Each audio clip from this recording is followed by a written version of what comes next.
welcome to Teushenthal, the Grand Prix of Germany, the 16th and final round of the 2012 FIM MX2 Motocross World Championship.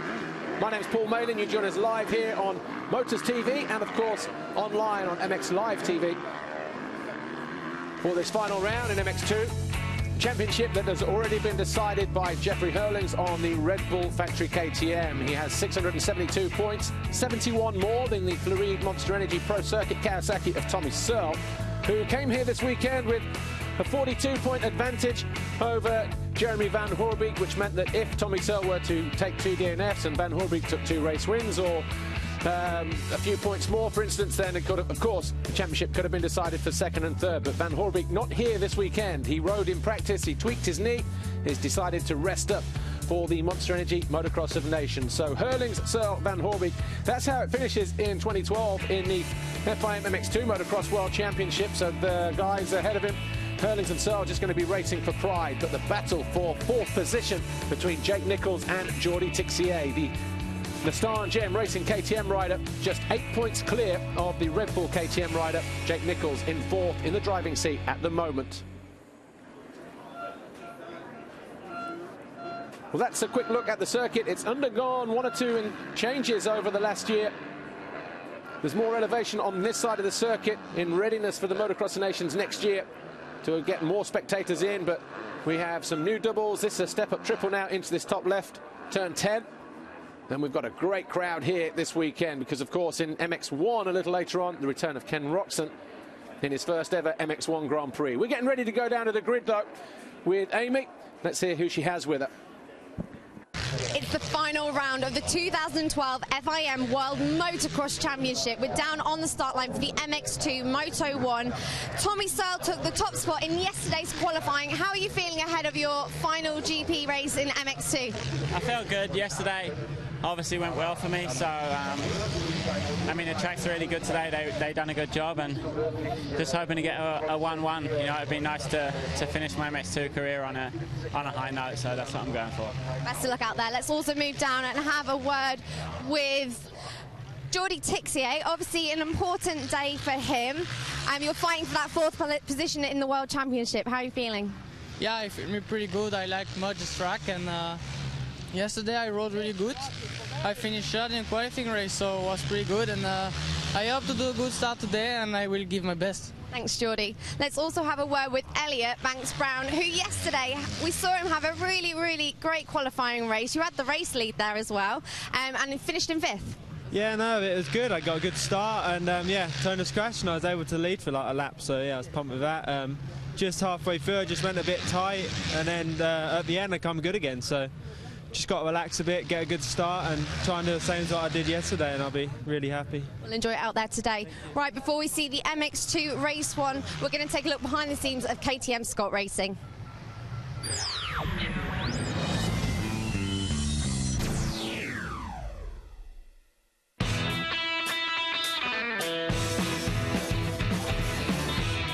Hubert, tell me about KTM Scott Racing. Yeah, we are a young team in the World Championship. It's already the 2nd year that we stay in Grand Prix.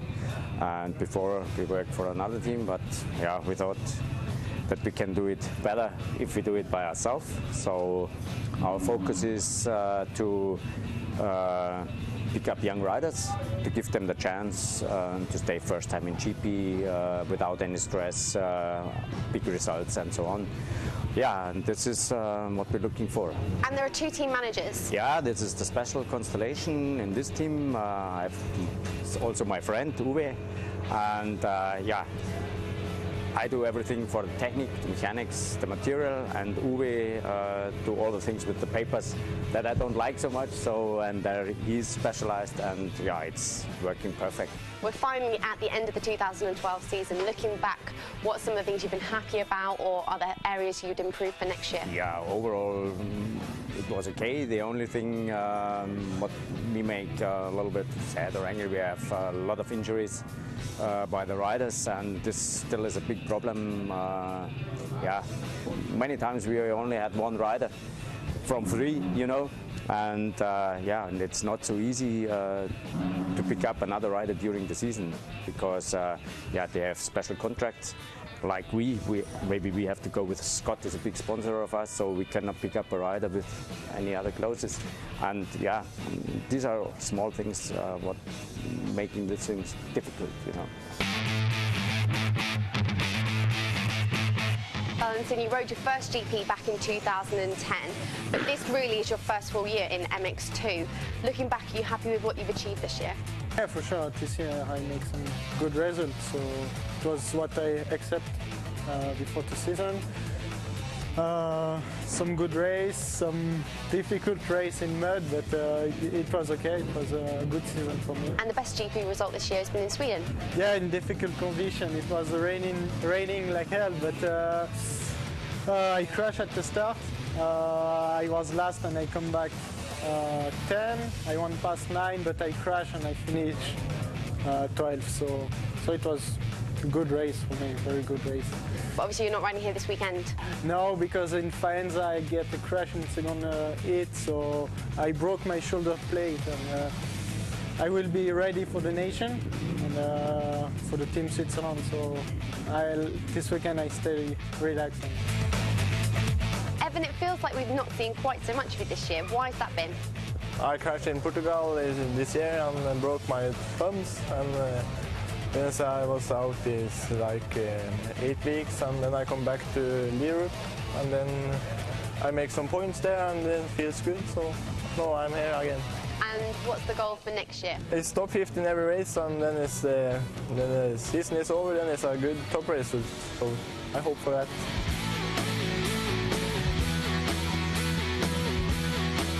This weekend is my first race, GP race in Tuchenthal. I replace Guillaume because he's injured, and yeah, really looking forward to it, and hope I can make some points.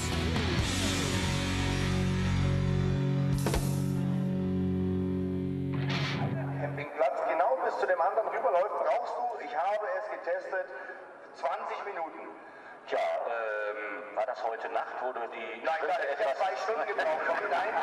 FIM MX2 riders are lined up on the grid then, getting ready for their first race here, the final round of the 2012 World Championship in MX2. Jeffrey Hurling's already declared champion after the second race at Faenza, the Grand Prix of Europe 2 weekends ago. Tommy Searle already has second place in the bag because Jeremy Van Hoorbeek not riding here this weekend due to tweaking his knee yesterday, and yeah, will take no further part today, saving himself for the Motocross of Nations. But the qualifying race, though, was won by Tommy Searle. Zach Osborne was second. He came from 6th, actually. Then it was 3rd for Jordi Tixier. Jeffrey Hurlings was 4th. Didn't make one of his lightning starts as normal. Then it was Elliot Banks-Brown, who you probably heard on the pre-grid interview, came home in 5th, just ahead of Boutron, Nichols, Geiser, Tonus and Tonkov.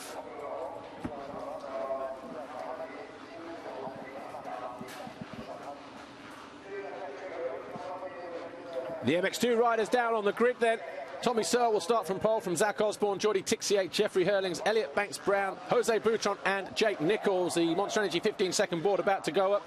For Tommy Searle, it's going to be his last ever MX2 Grand Prix, and likewise for Zach Osborne on the Monster Energy Yamaha, who we're going to be on board with. And just before we get this race underway, Steve Dixon, the team owner, team manager for Monster Energy Yamaha, rushed to hospital yesterday.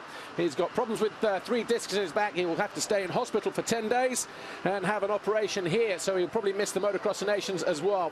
And he just wants to say thanks to Zach Osborne for a fabulous 4.5 years being here with him in World Championship competition. The gate drops here, and Tommy Searle off the back of the bike gets through turn 1, but not with the whole shot. Elliot Banks-Brown again, it looks like, number 44 on the KTM. So it's Elliot Banks-Brown, Tommy Searle, maybe Tixier in there. Jake Nichols, remember, going for 4th place in the championship this weekend. We look to see where he is. He's well placed, just behind Tixier and Valentin Tellier. So the battle for 4th place then is going to be on between the guy who is at Red Bull KTM but was at the Star GM Racing, and that's of course where Jake Nichols is right now. Osborne has gone through though. So Banks-Brown at the moment on the HM Plant KTM UK machine. Currently leads here from Tommy Searle, the Fluid Monster Energy Pro Circuit Kawasaki. There's Jake Nichols, 45, going high and wide around the outside. On the left-hand side now, but gets the squeeze there from, tell you what, that was tight. On board though with Zach Osborne. As he goes after the 911 of Jordi Tixier. Looks like he might be in 4th place. Yes, he is. Then it's Valentin Tellier. Then Jake Nichols. Just behind. And then one of the Hondas. It might be Tomkov, actually. But Elliot Banks-Brown led the qualifying race yesterday. After Arnold Tonis fell in the right-hander, going away from pit lane on the opening lap. So Banks-Brown then be testing his nerves here. Gets a bit of a pitch there over the dump. Tommy Searle doubles around the outside. That's where he passed him yesterday.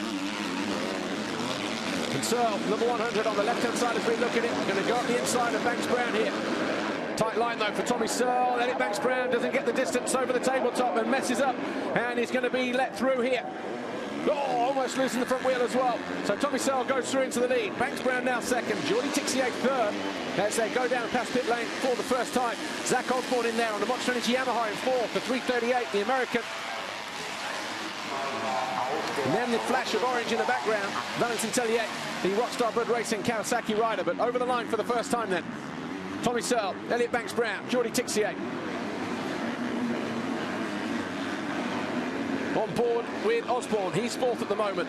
Tellier, then Nichols, then Hurlings, then Tomkov. Jordan Lecomte on the NGS Kawasaki. Jose Boutron, Diga Racing in 10th. Julian Lieber is 11th. 12th is Lurk Larrier. Tim Geiser, Silver Action KTM is 13th. Then it's Arnold Tonis 14th. Roman Febvre 15th. 16th is Glenn Koldenoff. 17th is Alex Lupino. 18th Ivo Monticelli. Evan Habey 19th. And down in 20th, Damon Growlers. Ooh.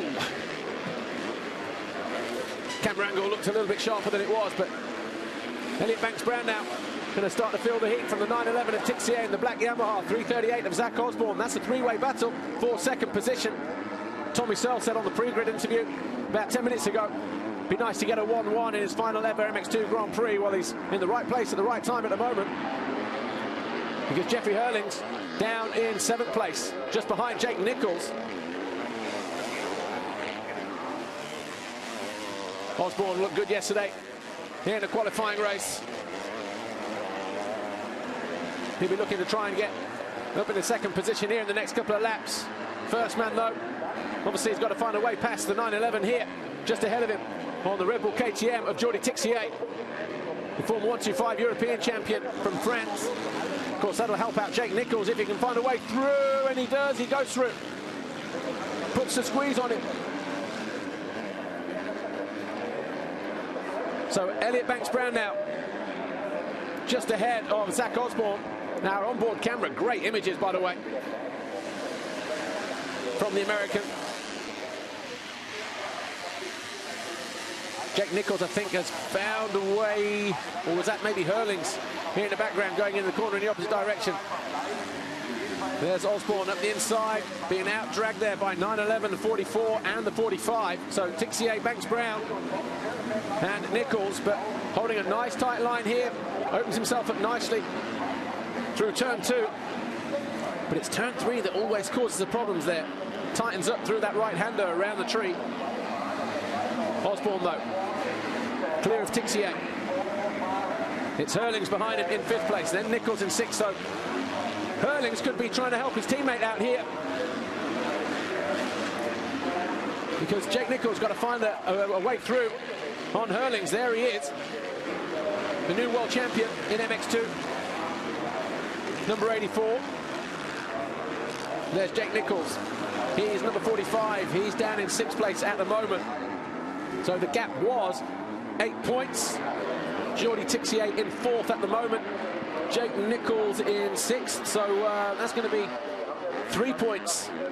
The difference, if it were to stay as it is, that gap will be down to 5. Roll-offs required. Thank you, Sandro Caselli, our onboard cameraman.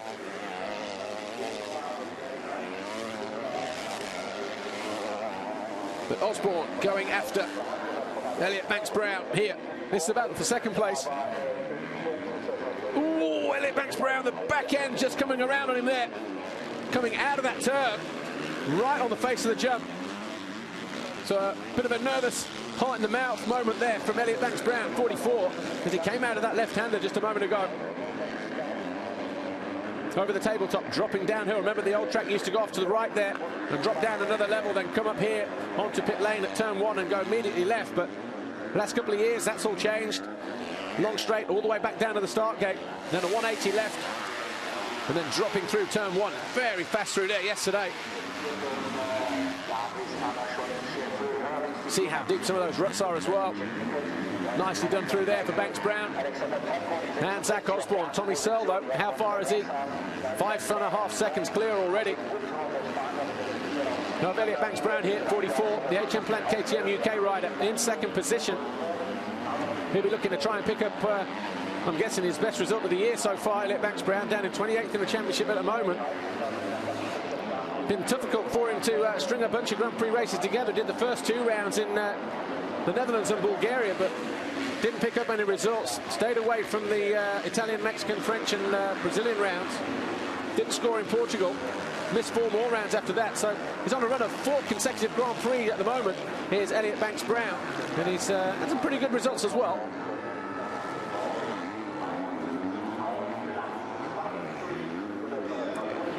Le Clarier, 202. The Fluid Monster Energy Pro Circuit Kawasaki rider pushes his machine back. As we look at 84, Jeffrey Hurlings going after Tixier. Or maybe riding shotgun for him, who knows? We'll have to wait and see, but certainly looking a little bit sharper than he was yesterday. Jeffrey Hurlings, second rider in shot, number 84, who's down in 5th place in the early stages of this first MX2 race here at Teushenthal, Germany, the final round of the FIM MX2 Motocross World Championship season.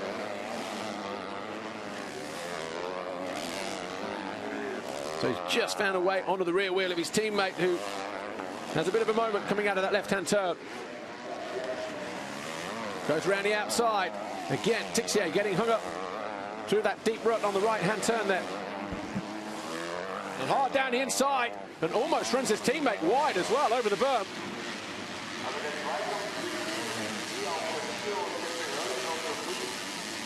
So Hurlings then, is he locked up? He's lost his gears. He's lost his gears. Hurlings is out of the race, is he? Down in turn 2. He certainly looked like he had a problem there as he came down the start straight into turn 1. Jeffrey Hurlings, he looked like he grabbed a neutral there or something, and then, of course, there was a bit of moment there for him. So we'll wait and see. Hurlings, did he come over the line? No, he hasn't. So there is a problem then. So could that be the second DNF of the season for Jeffrey Hurlings? Still wait for him to come down. He was coasting through the first turn. The body language from him as he went down towards turn 1, Jeffrey Hurlings, suggested that as he was pushed forward over the handlebars, he hit a neutral. Then he looked to try and go again, and then you can see the left leg jumping up and down on the left side, trying to get some gears, and then and that was it. So I think Jeffrey Hurlings is out of the race, and how Tommy Searle could have done with that a little bit earlier on in the season. So 25.5 minutes to go then. Tommy Searle leads. Jeffrey Hurlings is out.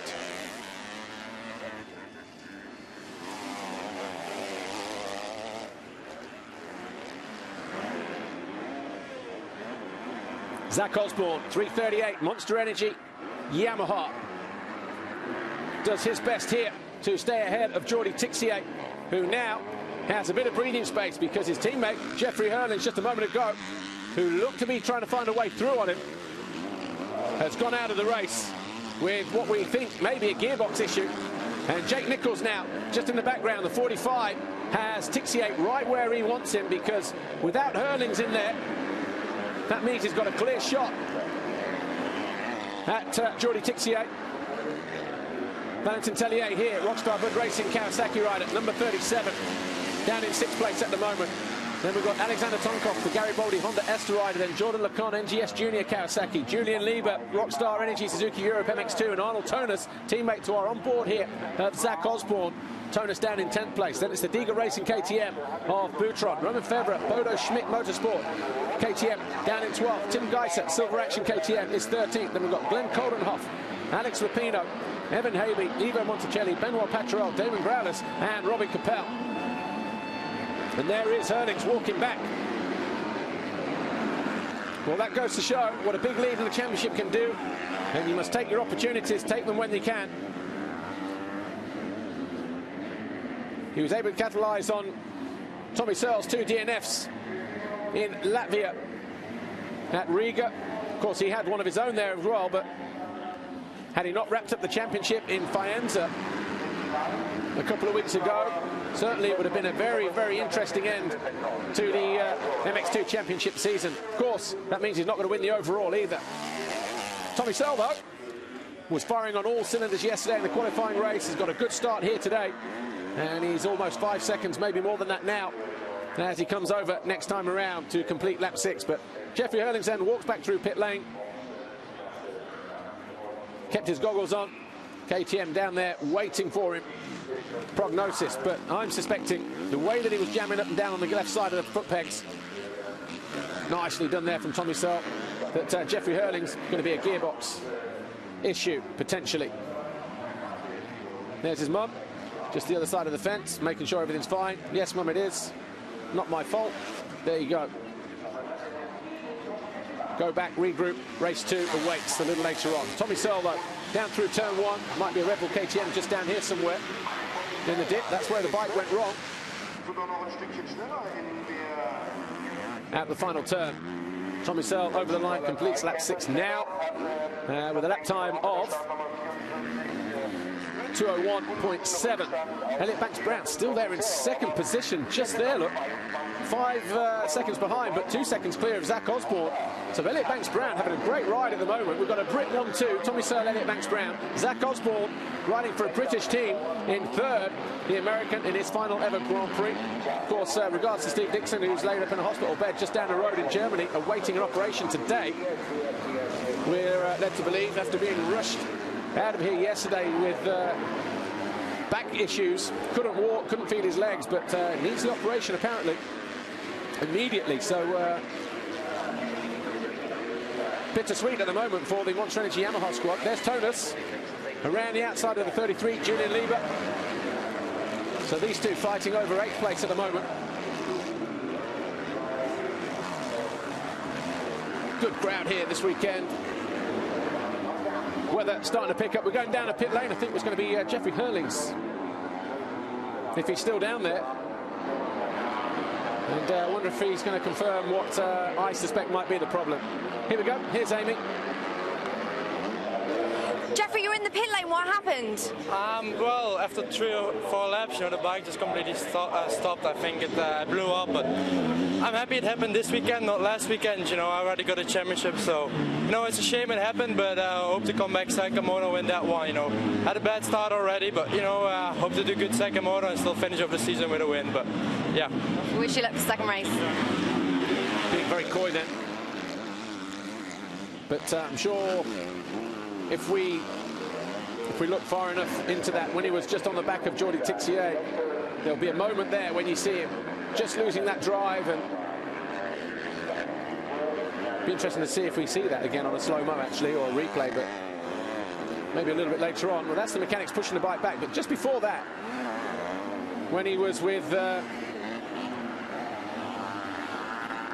Jordi Tixier, he tried to make an aggressive pass in the right-hander as they dropped down before coming up to pit lane, and then out of the final turn, going down into turn 1. You just saw Jeffrey Hurlings' body language say that he lost forward momentum. There was no smoke. But Tommy Searle, though, still 4.9 seconds clear of Elliot Banks-Brown. So Elliot Banks-Brown, let's get back to him here, 28th in the championship. Didn't score in the first 3 Grand Prix that he rode, which was Netherlands and Bulgaria, and then a little later on in Portugal. But then he's picked up points in more than 50% of the races, a 12th in the first race in the Czech Republic, a 13th and 18th at Matterley Basin, and a 15th and a 12th as Tonus goes up the inside of Julian Lieber. He'll have the commanding line through this next left. Has he gone through? No, Lieber still hanging on in there. And 15th and 12th at Faenza a couple of weeks ago. So Elliot Banks-Brown looking on course at the moment for his best ever, not just for the season, but best ever Grand Prix result. Julian Lieber, though, number 33, Rockstar Energy Suzuki Europe MX2 rider from Belgium, coming under pressure from the number 7, the Swiss Monster Energy Yamaha rider of Arnold Tonis there, as they fight over 8th place still. Don't like the hole there on the downside. The Monster Energy Mountain. It's a nice little double, popping that into the corner, hard on the brakes for the inside, as Julian Lieber did, but saw Tommy Searle just picking the front wheel up over the second one of those. Just behind them is Romain Febvre. Well, Febvre now up in the 10th place, found a way past Lecant and Boutron. Boutron dropping down the order to 12th place. Geiser 13th. Lupino's Ritchie Racing Husqvarna is in 14th as Tonis goes tight to the inside there, number 7.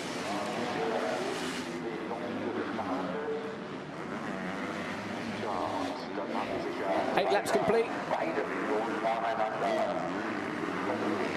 for these guys as well as they come over the line now. Fastest, tell you what, Elliot Banks-Brown sets his fastest lap of the race at 2 minutes, .792, compared to the, that was almost a second quicker than Tommy Searle that time around. That gap now 4.054 seconds. Zach Osborne another couple seconds further back. Those two almost matching each other to the thousandth of a second. Again, Tonis going to the outside, slingshot, doing the step down, right to left. This is a new double jump here. Step down in the opposite direction, uphill triple into the top left as well, but been pretty dry leading up to the race. But this track always gets hard and slick and rutty in the corners. Gets pretty choppy as well. For a week away from the FIM Monster Energy Motocross of Nations at Lommel. Completely different terrain to this. Not hilly, but flat. Well, it will be for the first lap of practice at least anyway, because it's deep sand there in Lommel. The Americans were riding there on Friday, setting up bikes and getting some miles under their belt, as were some of the European teams earlier on in the week, but I'm sure you'd have seen the videos by now of Dunjeet, Baggett and Barsha doing a few laps, and Marvin Muscan as well. More than their fair share of crashes around there as well, but it'll be interesting to see how that helps them in terms of their preparation for this year's event.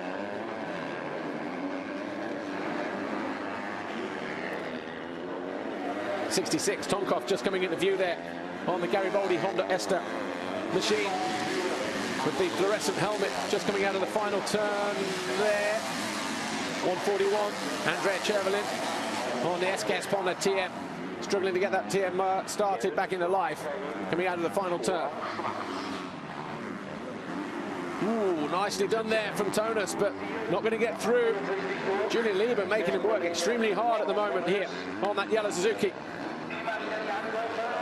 Tixier and Nichols, they're 5 seconds apart at the moment, so in terms of that battle for 4th position, well, I was talking to Ollie Stone, actually, Jake Nichols' mechanic on Friday, and he said, really, he can afford just to follow him home, like directly behind him. And that's what Jake Nichols is doing at the moment. Those two, 4th and 5th, that's 18 and 16 points, respectively, for Tixier and Nichols. So that will be down to 6 points going into the second race. A little bit too tight for comfort, but still an advantage. And the focus for Jake Nichols is that 4th place in the championship. Tonkov, Lieber, Tonis. Actually 3 riders in shot. 7th, 8th, 9th. Romain Febvre, though, not too far behind. The 461 on the KTM, the white machine in the background. So the Frenchman having to work extremely hard at the moment to close down on these guys. But the 2 guys ahead of him have Lieber and Tonis now starting to close in on Tonkov, and it'll be interesting to see whether they find a way straight through or if Tonkov holds them up enough for Romain Febvre to close down. But just under 15 minutes plus 2 to go. Searle, Banks, Osborne, Tixier, Nichols, the top 5.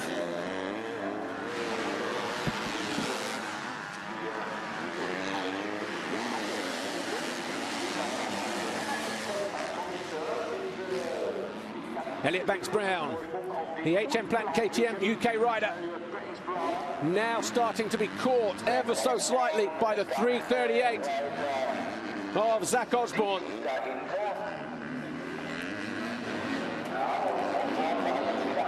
Missed the battle for second place. But Elliot Banks-Brown, you've got to say, looking good, looking smooth, looking composed. We're going down a pit lane. I think, again, to talk to Roger McGee, the team owner, team manager for HM Plant KTM UK. Of course, it's Elliot Banks-Brown, his rider there in second place. Here we go. Joining me in the pit lane, Roger McGee. We saw Elliot yesterday have one of his best qualifying races, and today he's arguably having one of his best races of the year. What's made the difference? Yes, Elliot's had a few small niggly injuries all year, and now he's back to full fitness. He can really show his true strength, and he's now in second at the moment to Tommy, and although we've got 15 minutes left to race, I think he can maybe bring it back on the podium today, hopefully. Thanks, Roger. Yeah, good shout, Roger McGee, because Elliot Banks-Brown, 4.3 seconds down on Tommy Searle at the moment. That's him here, number 44 on that orange KTM. Okay, he's got Zach Osborne, 3:38, breathing all over the back of him, but Tixier, another 5 or 6 seconds behind him. Of course, he's going to be more concerned about what's behind him. Of course, Jake Nichols now 6 seconds further back in 5th.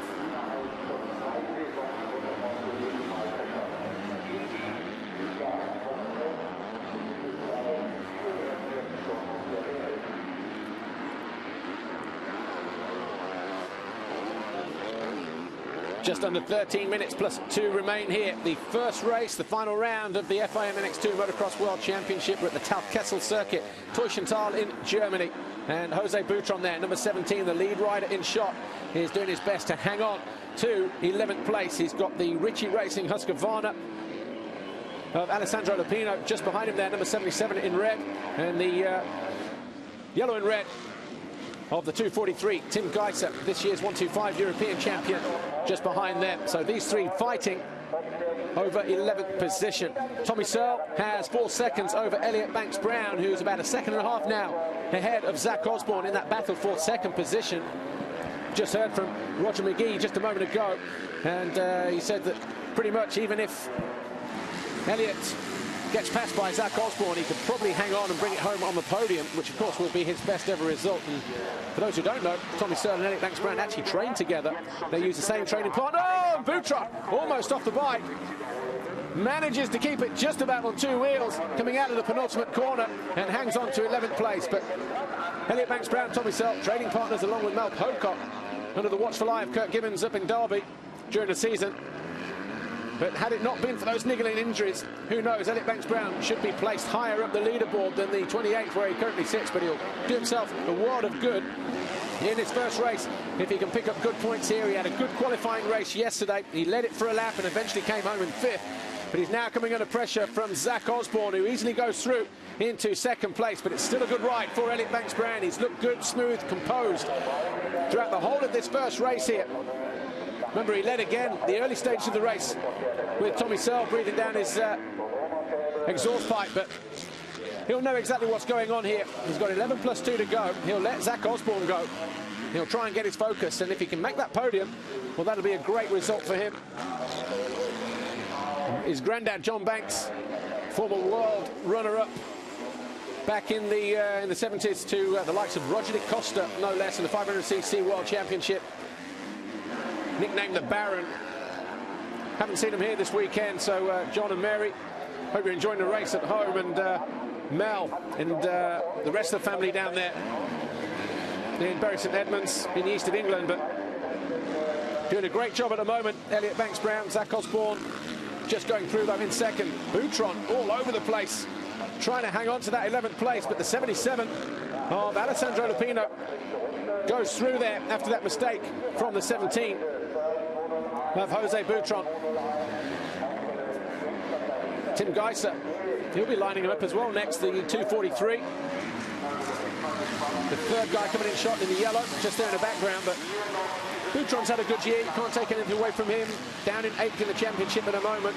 Not going to be able to do anything about Max Anstey, who now breaks up into the points in 19th place, the second of the Garibaldi Honda riders. Because Tonkov has just been passed by Arnold Tonas and Julian Lieber. Watch this here, Boutron, boom, front end. Digs in hard, gets on the gas. Takes a look over his shoulder And this was Osborne going through on Elliot Banks-Brown a lap or so ago. Elliot Banks-Brown knew he was there. What's going on here? Oh, this is Tonus on Lieber. Hard, firm but fair. And maybe 3 or 4 laps too long behind him, but Tonus now on the way. Going to go after Valentin Tellier. He's only, what, 7 or 8 seconds behind him, but be interesting to see if he can whittle that gap down. Here's another guy joining the party, 461. The Bodo Schmidt Motorsport KTM of Roman Fevre, who's fast becoming one of the riders to look out for 2013. He's going to be on everybody's shopping list if he isn't already, as he runs up alongside the Honda Garibaldi Ester, the number 66 of Alexander Tomkov. He won't make it easy for him through there, though. But Fevre, I like the way he rides. Pretty more old school than anything else. Just gets his head down and works. And will never give up until that checkered flag falls. And look at him, he's got 2 guys ahead of him here, and he's had to work hard as well to close down that gap to Tomkov, Julian Lieber and Arnold Tonus. Going to square off the Russian here, go wide and then deep, is it? Yeah, perfect, but just runs a little bit too wide. Oh, somebody's bike's gone bang over there in the corner, I think, but difficult to see from here. But there's Tonus, the 7, the 33 of Lieber. Oh, Elliot Banks-Brown goes out of 3rd place. Elliot Banks-Brown, what does he have to do to get a result in 2012? That was his bike there. And he will be absolutely distraught. Can only park the bike there going into turn 1, just a big cloud of smoke. So now the leaderboard is Tommy Searle, Zach Osborne, Jordi Tixier and Jake Nichols in 4th place. Valentin Tellier 5th, Arnold Tonus 6th, Julian Lieber 7th, and Roman Fevre now jumps up into 8th. Oh, and he goes down immediately.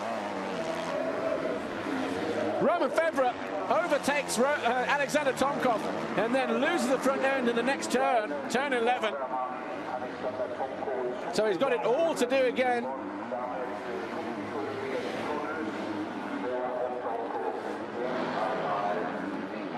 This was how we went by him the first time. We didn't see it.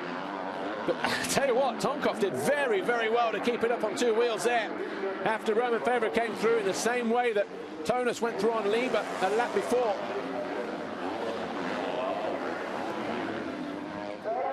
So Tonus on his own then in 6th position. Julian Lieber there in 7th. The number 33, Rockstar Energy Suzuki Europe machine there. That's him, the young Belgian. I wonder if he's got anything else up his sleeve for Arnold Tonus. Watch this here. Just moves up a position. The back end wasn't quite in the rut. Probably just caught a break him up going in. Just pitched it as he was turning. Caught the edge, went down. No way he was getting out of that. Roman Fevre. So takes 8th, falls out of 8th. Now back in 9th place. It's hard and slick out there in 1 or 2 places though. Surprised we've not seen a few more front end washouts, but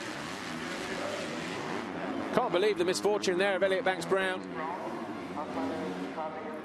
Looking so good. He had about 5 or 6 seconds over Tixier as well as his bike gets pushed back.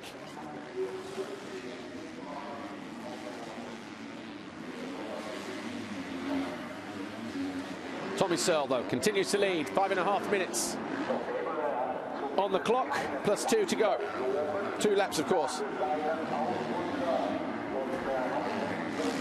Nice line there, actually, Tommy Searle, not jumping onto the race line, just turning onto the top, driving down, staying out of the bumps, keeping it out of trouble.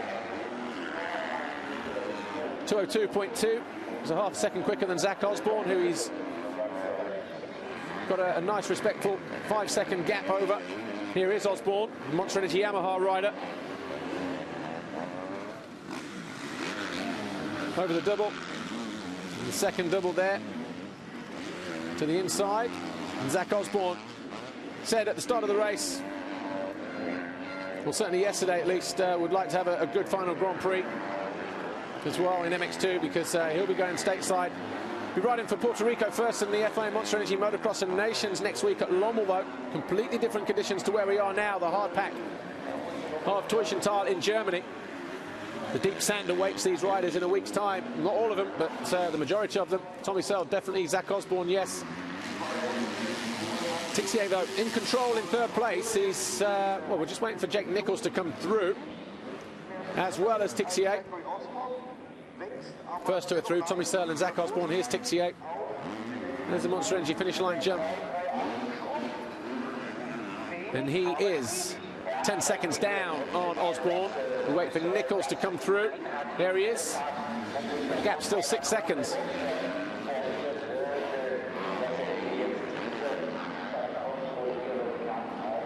Nichols, though, has had a great year as well.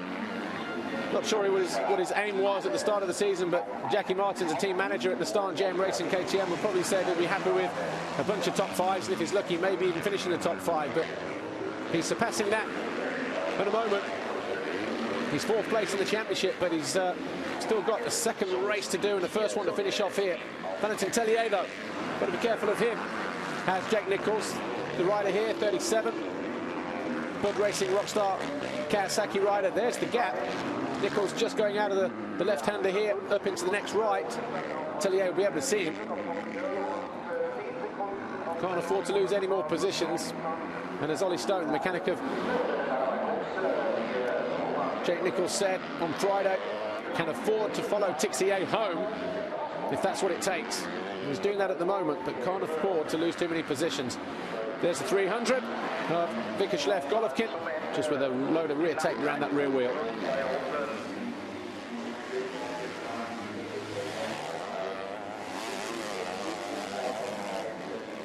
Julian Lieber coming under pressure from Alex Tonkov.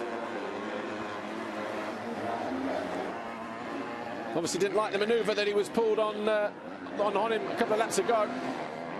The left-hander at the end of this straight. And Tonkov, if he gets close enough, he might want to repay the favour. Just ran it too hot in there, though.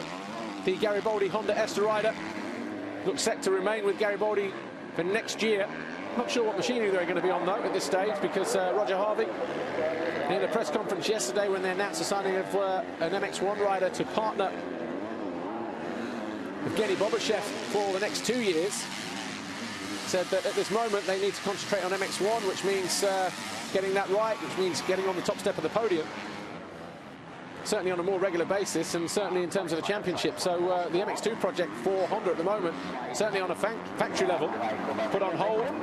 So it'll be interesting to see whether they get any support to Garibaldi Honda, where he stays with them, or whether he switches camps or what. But of course, no announcements made at the moment in terms of what Giacomo Garibaldi will be doing in 2013.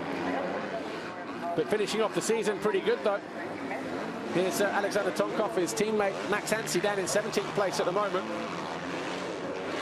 Got caught in the third turn crash in the qualifying race yesterday, Max Hansi. So in terms of great position for the race, not where he wanted to be, but very tight there between the 7 of Tonus, the 33 of Lieber, and the 66 of Tonkov, who really trying so hard now to find a way back past the Belgian on that yellow Suzuki. This is the battle for 7th place. Ooh, mistake there from him. And Roman Febvre doing his best as well to close back in on that battle after falling about 3 laps ago. Alessandro Lupino 12 seconds further back. Tonkov. Nicely whipped there. Here he is again, going after Julian Lieber. Top of the Monster Energy Mountain. Roman Febvre back on the case just behind him. The flash of white in a minute in the background will be Roman Febvre when we switch camera angles. There's Tommy Searle over the finish line. A 2:03.0 for him. 17 laps complete, and he goes through as well with a handful of seconds to spare. So now it's going to be 3 laps to go for Tommy Searle.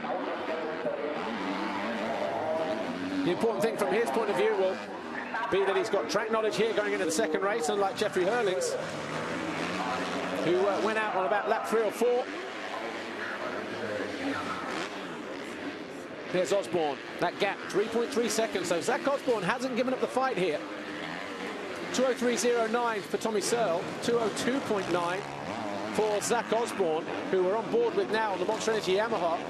Put himself in a great position not just in terms of this first race here in second position, but also potentially an overall Grand Prix winner here and a good shot at being on the podium as well in what would be his final ever MX2 Grand Prix. He was asked in a press conference, is it going to be the last time we see him? And he went, no, I doubt that. So he just wasn't ready to ride MX1. So he's going to be riding back in the US for another year or so at least on the lights bikes, MX2 equivalent. And then if he has to ride an MX1 bike, who knows, maybe we'll see him in the future. But 4.5 years with Steve Dixon at Monster Energy Yamaha and Bike It Cosworth Yamaha before that. He's won a British Championship, he's won a Grand Prix. And had he not been injured at the start of the season, Zach Osborne, alongside his teammate as well, who knows? Maybe would have been fighting for the World Championship with Jeffrey Hurlings and Tommy Searle, Joel Roulance, Jeremy Van Hoorbeek. Van Hoorbeek not here, incidentally, as we said at the top of the programme, tweaked his knee in practice yesterday, decided to sit out, ready for the Nations next week on home soil, a big event, of course, for the Belgian team. Prince Philip, the son of the king, will be there at some point throughout the weekend, certainly for the podium, I'm led to believe, so already attracting the likes of Belgian royalty to that event. Americans, the defending champions. Tixier takes the 2-lap to go board on his Red Bull KTM. He's in third place at the moment.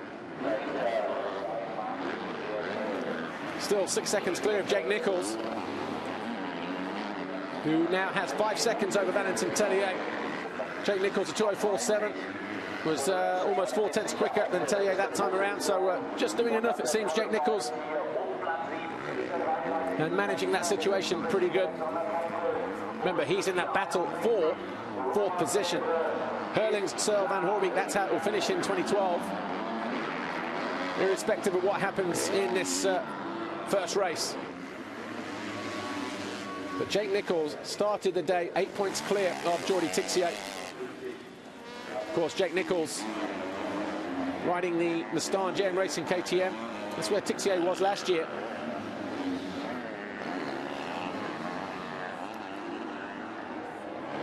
Zach Osborne, though, what's the gap? 4.4.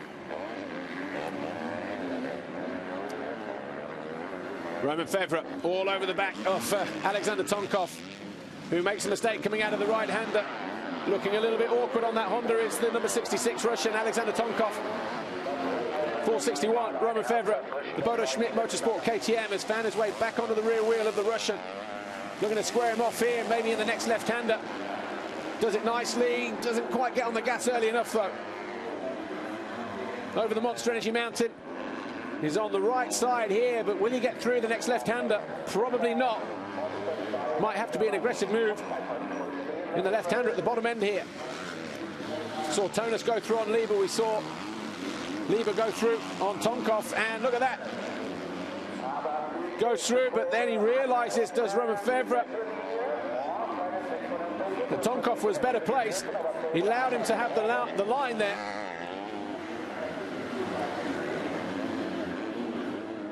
So this here then, oh, look at that. Good drive then in the end for the KTM of 461, Roman Fevre, who moves up into 8th place. Bit of an acknowledgement there.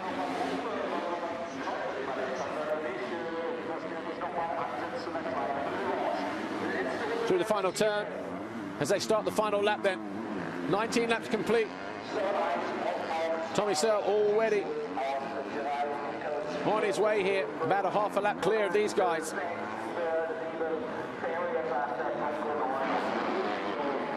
Through the main spectator area. That'll be noisy in about 30 minutes time.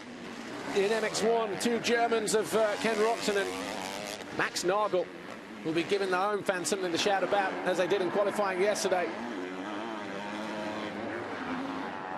But Tommy Searle doing what he said in the pre-grid interview. Getting a good start.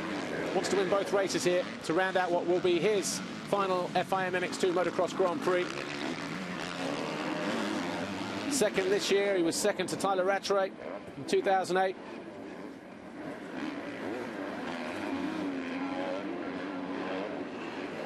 just had one or two DNFs too many, did Tommy Searle. And the final nail really coming at Latvia with a rear wheel incident and a machine failure as well in the second and first races respectively. But the pressure is off. The championship was already decided 2 weeks ago in Faenza.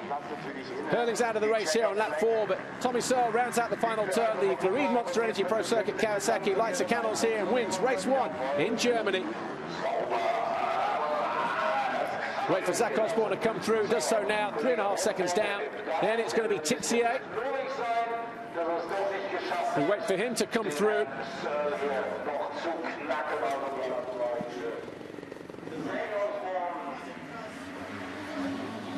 Still waiting for Tixier. There he goes, and Jake Nichols. There he is, 5 seconds down. So still looking good for Jake Nichols in 4th place in the championship. Valentin Tellier comes over the line in 5th. Tonus there in 6th. Roman Fevre in 7th. He takes it from Julian Lieber and Alex Tonkov in the last 2 laps. So a great ride from Roman Fevre. And hey, who knows, had he not crashed after jumping into 8th, maybe would have challenged Tonus for 6th place. So great ride for the French kid, Roman Fevre, on the Bodo Schmidt Motorsport KTM.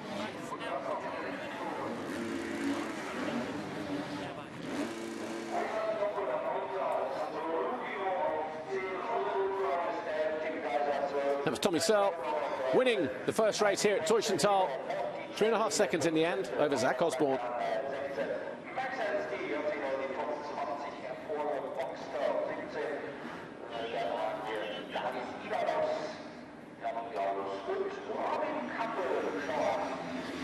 So the rest of the riders come through. That big crowd there, they're ready, they're waiting, anticipating what should be a great Grand Prix for them in MX1. Ken Roxon, of course, former world champion from last year in MX2, back from his year in America, getting ready for the Motocross Nations next week at Lommel, as we all are. But Max Nagel has been on a good form run since his return back from injury in the Czech Republic. I'm sure these guys will make a lot of noise. There's enough of them in there as well, that's for sure. Good ride for Evan Habe down in 14th place on the Scott Racing KTM. Been unlucky with injuries this year.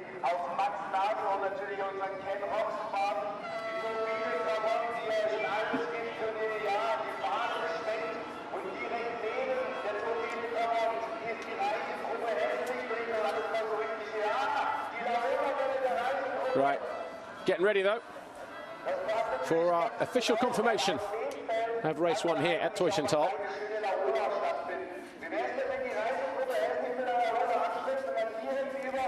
Tommy Searle wins, 3.3 seconds in the end from Zach Osborne, Jordi Tixier, Jake Nichols and Valentin Tellier. They were your top 5. But it was a close call in the end for Tonus, Fevre, Lieber and Tonkov. It was Roman Fevre, the man on the charge in the second half of the race. Alex Lupino was 10th, ahead of Boutron, Tim Geiser, Glenn Koldenoff, Evan Habe down in 14th, Ivo Monticelli, Jordan LeConte, Max Anstey 17th in the end, Davis Ivanovs, Damon Graulis and Robin Capel. Banks Brown, though, Elliot Banks Brown, the HM Plant KTM UK rider, was in 3rd place when his bike puffed out a big plume of smoke and he was out of a potential podium place.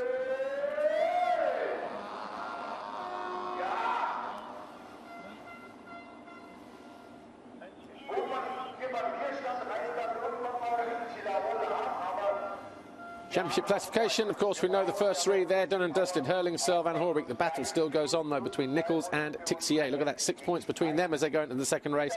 Roulan's out of it, he's injured. Anstey Boutron, no change for them. Ferrandis Lupino, the same.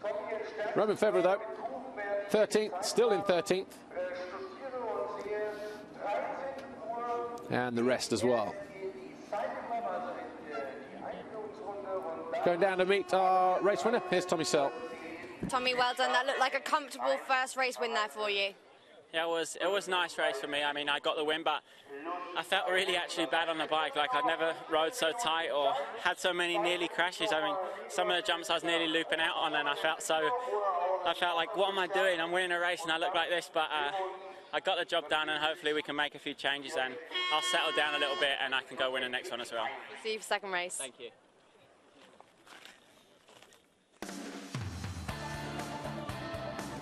Nothing wrong with that jump, though, was there? Tommy Searle wins then, 3.3 seconds clear of Zach Osborne. Good start, good finish, despite him not feeling too comfortable on the bike. But yeah, a little bit of arm shake there, maybe just riding a bit tight, as he said. But he'll go back, get himself recovered for the second race. 6 wins in the season now for Tommy Searle.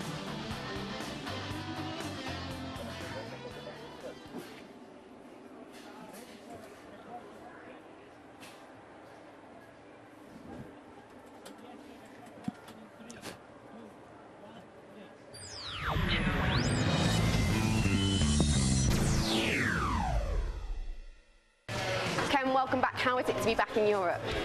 Great to be back in Europe. The weather is kind of cold, but in general it's good to see some familiar faces. I'm really happy to be here. It's good to ride for the team I've raced last year and on a different bike, so it makes it even more exciting.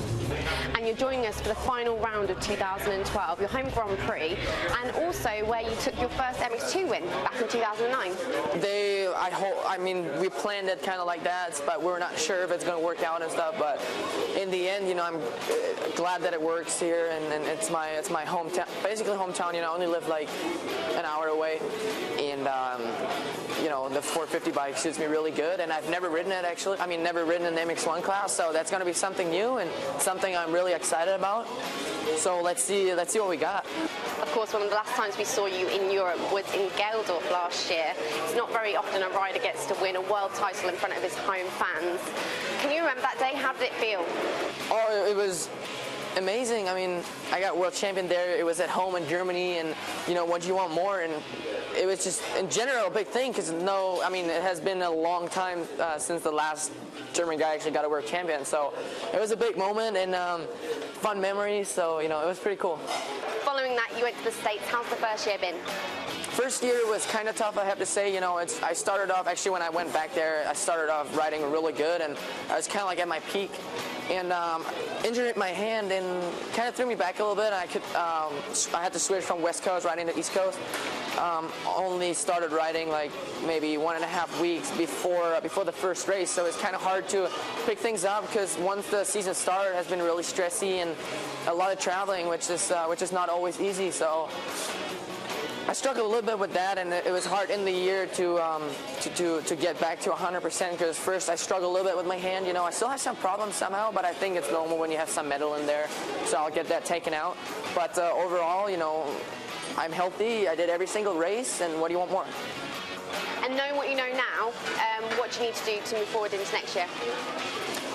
Next year, you know, there's a lot of things I learned from this year, especially about the heat and traveling. So there's a lot of things we still have to try on the bikes because we get a new bike. So yeah, lots of testing going on, and I'm kind of getting more, how can I say, like familiar with the whole country, with the whole thing, with the whole deal over there. It's only one day of racing basically. So you know, I think it can only get better. Coming back to this weekend, you're obviously, as you just mentioned, in MX1 on the 450. What are you expecting? Expecting, it's kind of hard. It's hard to say. You know, I would really like to win a race or even an overall, but I know how strong these guys are, and so this is basically a new race for me. So you know, I want to ride 2 good races, not crash, and show what I can do. And next week, it's the Motocross of Nations. We're in Lommel. That track's been good to you before. What are you expecting across the board? Last time I've ridden sand was when I was back here, like 5-6 weeks ago, but it was only a couple days. So other than that, it has been a while, but still I've been there a lot before in the past years, and I think you'll never lose the feeling for the sand, you know. But after this weekend's race, I'm gonna go over there and ride a little bit and get my feeling back. And I think Germany has a really strong team, so I'm really hoping to finish on the podium.